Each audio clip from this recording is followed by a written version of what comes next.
ഇതൊക്കെ എന്തൊരു ഭംഗിയല്ലേ, ഇതൊക്കെ കാണുമ്പോഴേ ഇഷ്ടം ഒന്നും കല്യാണം കഴിക്കാൻ തോന്നുന്നു. എന്റെ പൊന്നോ.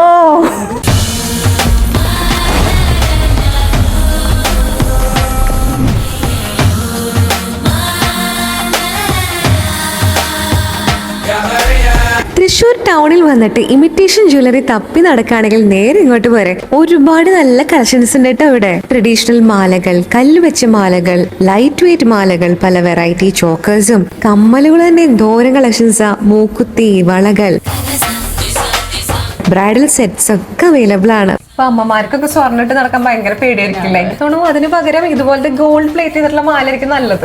ഇതൊക്കെ കൂടുതൽ നമ്മുടെ അമ്മമാര് പ്രിഫർ ചെയ്യണം. 8 പിടി മാലകളാണ്. അതാണ് ഈ ടൈപ്പ് അല്ലേ? ഈ ടൈപ്പ് മാല ഒരുപാട് കളക്ഷൻസ് ഉണ്ട്. ഇത് നമ്മുടെ ഷോപ്പിൽ നിന്ന് മേടിക്കുകയാണെങ്കിൽ 6 monthsനുള്ളിൽ ഒരു പ്രാവശ്യം ഫ്രീ പ്ലേറ്റിംഗ് ആണ്.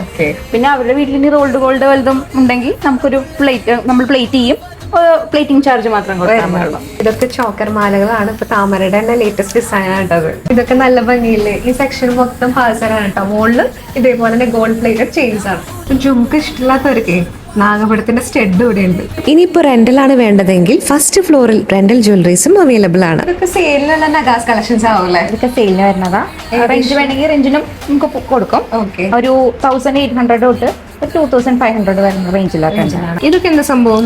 ഇത് എല്ലാം കൂടി വരുന്ന ഒരു സെറ്റാണ്. നെക്ക് പീസ്, ലോങ് ചെയിൻ, അരപ്പട്ട, വങ്ങി, മുടിപ്പിന്നെ എന്നൊക്കെ പറഞ്ഞാൽ എല്ലാം കൂടി വരുന്ന സെറ്റ്. 2 ചുട്ടിയൊക്കെ ഉണ്ട്. ഇത് മാത്രം മേടിച്ചാൽ മതി. ഒരൊറ്റ സെറ്റ് മതി. ഈ മാലകളൊക്കെ എന്തൊരു ഭംഗിയല്ലേ?